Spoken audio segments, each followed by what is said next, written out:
Welcome back. Chapter 7. The guard unlocked the door to the interview room and Sydney walked through the threshold. Grace sat at the table, with the only reference being decade old photographs, television videos from the trial, a dusty images in her mind from their time together in college. Sydney tried hard to suppress her surprise when she laid eyes on Grace. The beautiful young college girl was gone, replaced now by a rough looking woman much closer to middle age. Convicted of Julian Chris murder at age 26, Grace was now closer to 40. A decade in a foreign prison had not aged her well. She carried bags under her eyes, which suggested years without a peaceful night's sleep. Her hair, once long and sandy blonde, was now cropped inmate style short and had retreated back to its original brunette color besides the few random streaks of gray that snaked through it. Without makeup, her lips were pale and chapped, and her complexion carried the pallor of a decade without a company of sunshine. Sydney's cameraman captured the two women meeting for the first time in more than 15 years. Grace pursed her lips and worked hard to prevent the welling tears from spilling down her cheeks. "Wow," Grace said in a shaky voice as she tried to smile. "It's been a while." "Hi, Grace." They embraced in a gentle hug. Sydney sensed that it was both a welcome relief as well as an awkward display of physical emotion, which Grace had been without for the past 10 years. When they parted, Sydney dropped a stack of envelopes on the table, a thick rubber band holding the heap together. Grace looked at her years of work. "I wasn't sure you were reading them." "I read every one. They're why I'm here." They sat down across from each other. Grace looked at the cameras, which were pointed at her and filming from each side. "This will take a little getting used to." "We only have an hour," Sydney said, "so get used to them quickly, okay?" Grace nodded. "For this to work, for there to be any chance that I can help you, you have to be honest with me." Grace nodded again. "Of course. 100%. No exaggerations, no bending the truth." Another nod. "I've spent the last couple of days speaking with the detective who ran your case. I also read the medical examiner report who performed the autopsy on Julian and testified against you at your trial." "Okay," Grace said. "There are several issues that stand against your claim in these letters." "Start with any of them," Grace said, with an unflinching look in her eyes. "I'll tell you why they are incorrect." Sydney leaned closer. "I want to start with your relationship with Julian. For the audience to believe that you didn't kill him, they have to believe you loved him." "I did love him. I believe that," Sydney said.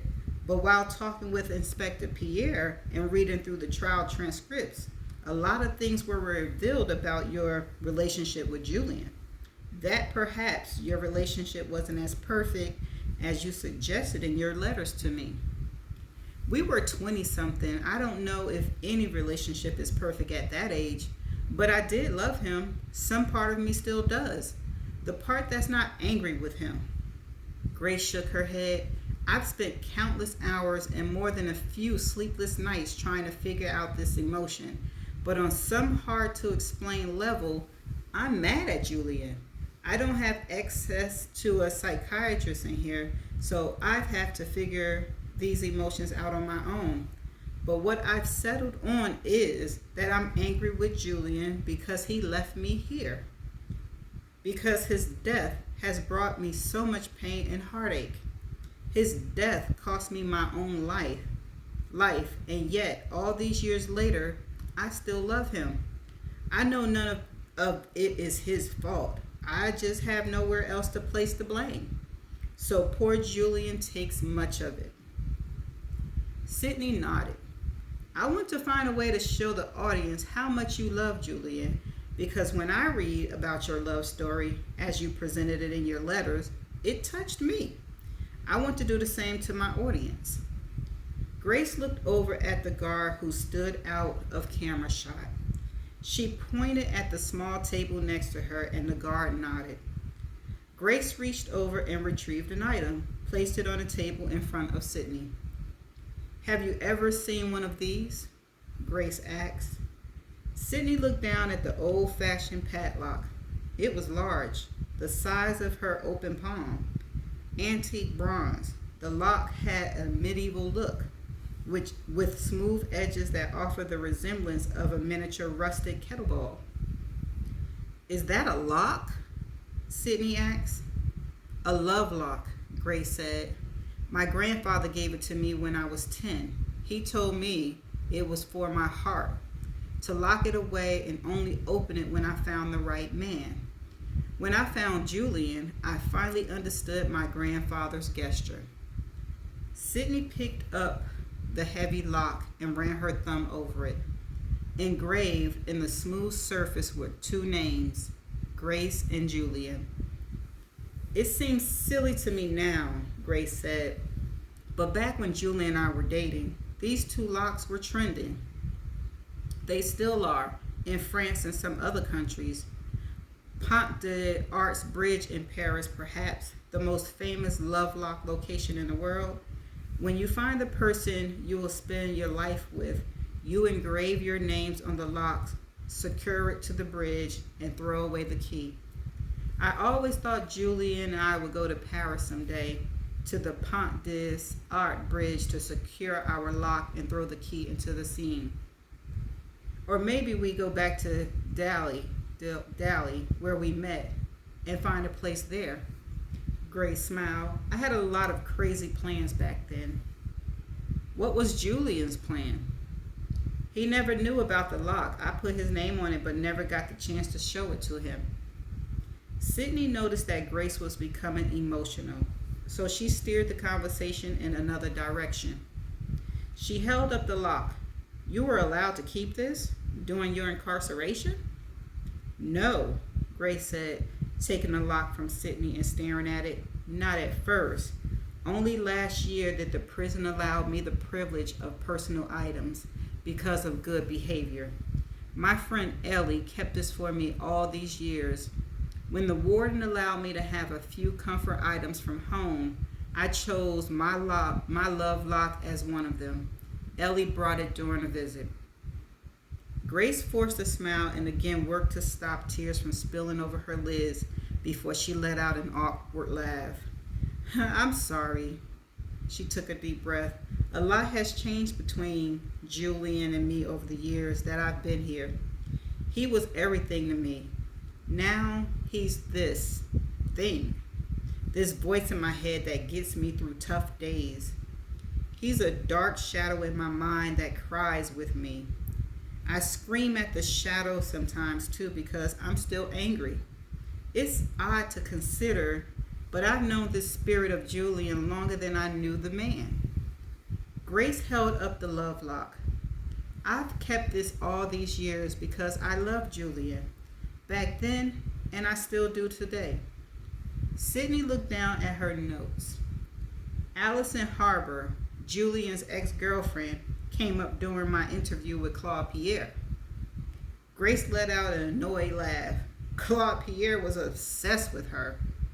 Do you think Julian was still involved with her? No. Do you think he still loved her? No, Grace said. Julian loved me. You are so confident of this fact, Sydney said, both in your letters to me and now. But when I dig into your past and Julian's, will I find a different story? Grace took a deep breath. Julian was going to propose to me. That's why he asked me to meet him on the bluff. He was going to ask me to marry him. Why would he do that if he was in love with someone else? The Girl of Sugar Beach, pilot episode, based on an interview with Claude Pierre. It was approaching 6 p.m. when Pierre left Sugar Beach. It was another hour before he reached Victoria Hospital in Castries, where he entered the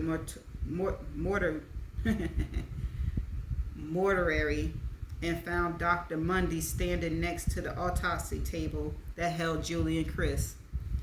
"How far have you gotten?" Pierre asked from the doorway. "Finishing up now. Sorry to call you over so late, but I thought you want to have a look," Dr. Mundy said as he pulled a long thread through the incision to close Julian Christ's chest. He tied it off quickly and cut the excess. Pierre approached the table. He could see that Julian's body had been recently tugged back together after Dr. Mundy's examination. The sight of a tormented body, limp and helpless to protest the search for clues it left behind, was always disturbing to Pierre. He was no stranger to autopsy. He stomached them because they were part of his job, but he much preferred to read reports than to see the results in person. In this case, though, he could not wait for Mundy's written summary.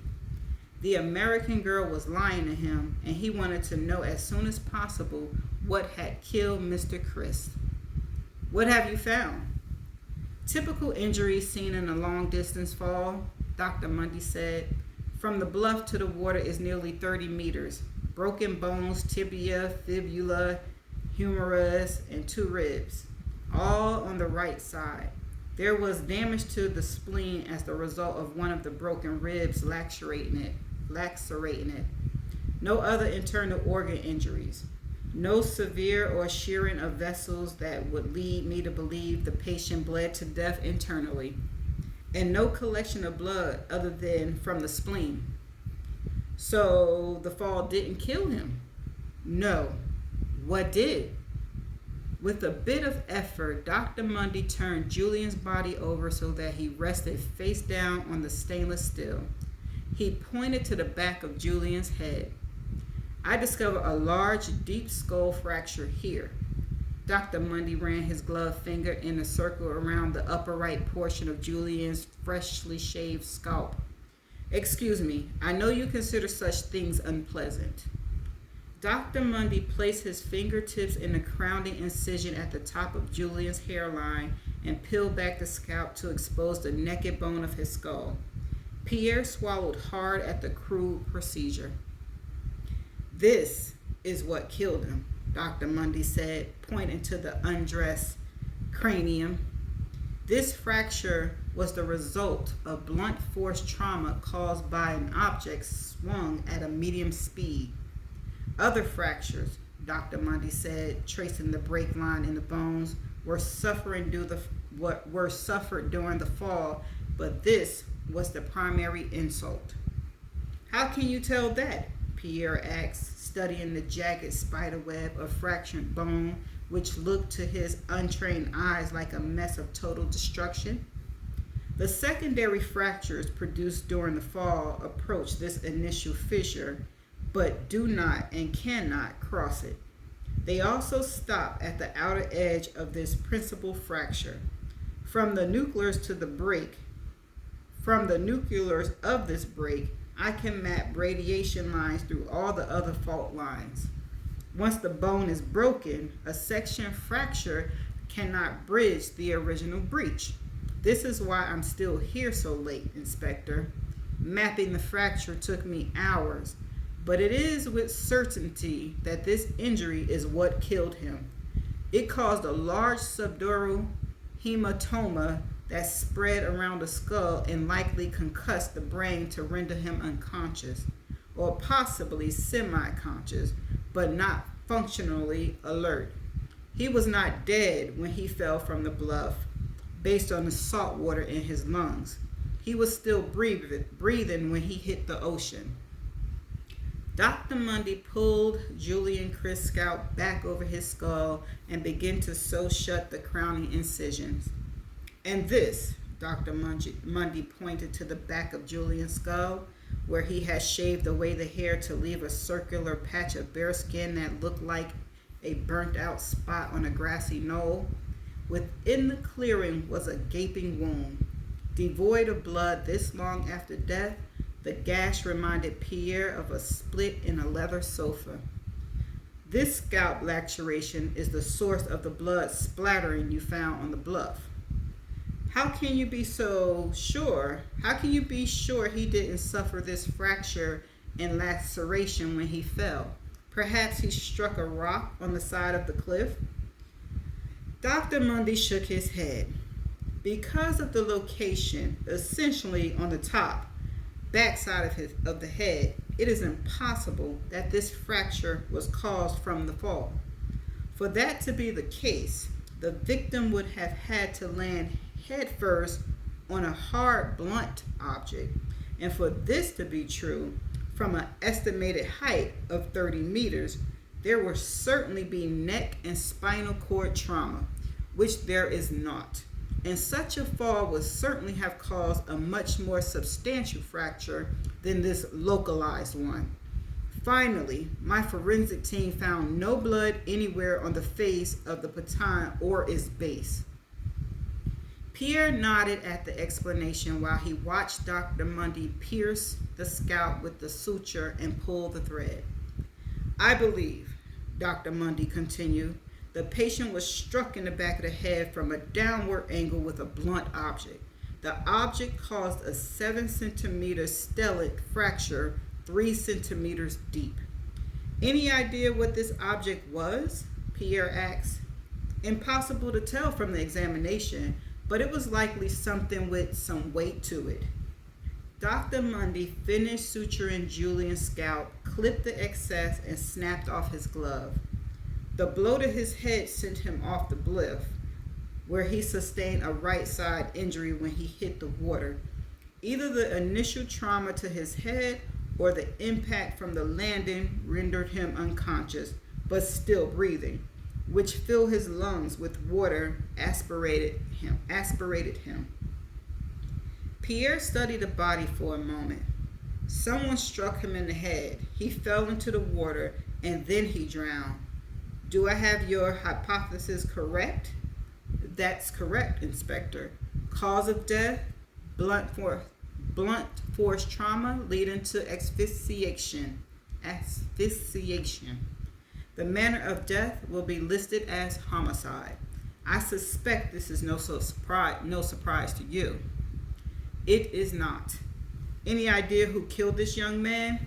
A good one, yes. The morning after Julian's autopsy, Inspector Pierre entered the laboratory in Castries, where the crime scene technicians had worked late into the previous night. Because the victim was American and Pierre's lead suspect was from the state too, time was short. Anything? Pierre asked. Much. The lead tech said as he peered into the microscope. He swiveled his chair and brought his computer to life by shaking the mouse. A split-screen photo came into view. On the left was the shoe print impression taken from the dirt just off the bluff on Gros Baton. Next to it was the sole of Grace Sabot's running shoe, which they bagged the previous day during the sweep of her room. It's an exact match, the technician says. Visually, it looks the same. Microscopically, it's identical. Database matched the thread in the impression to Nike cross trainers. TR3 Flyknit. Women's size 7. It's the same shoe taken from the American's room. So our girl was on the bluff. No doubt, sir.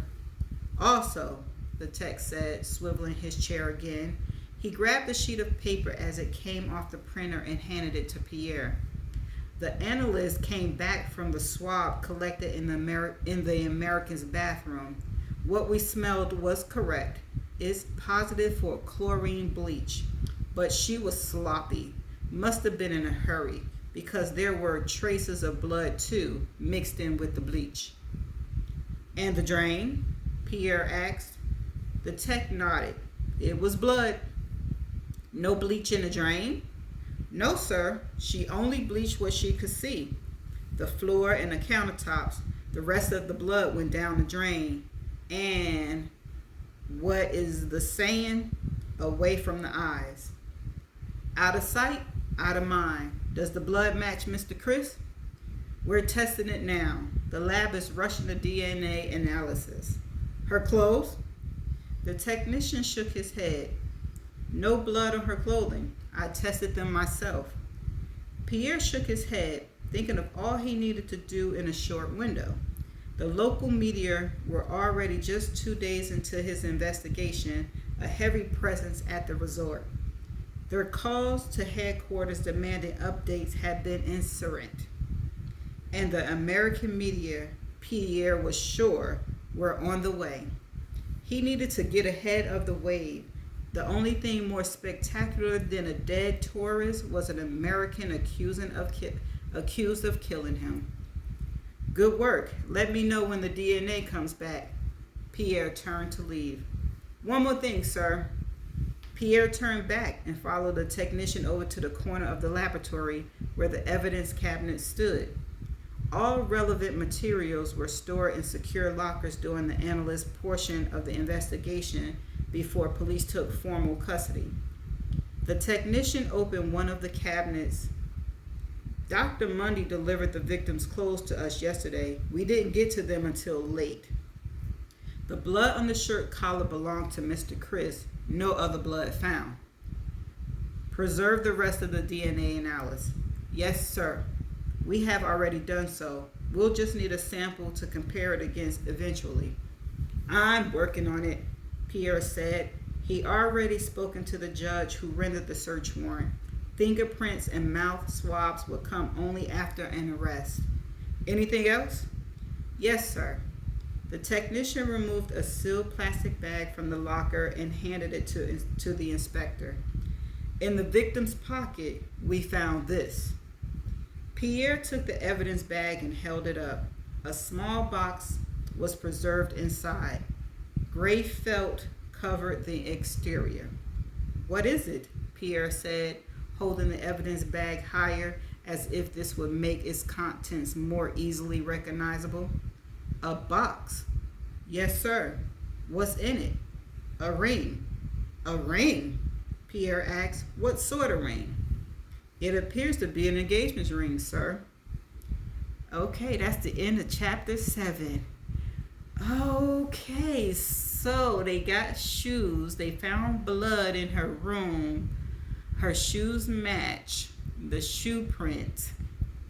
I'm still convinced somebody, if not Grace,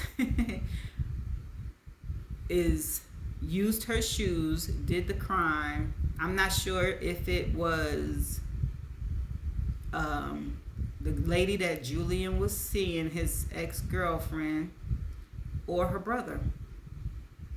But it's sounding like she might be set up. We shall find out, right? So, no definition videos. I shall see you in the next chapter. Bye.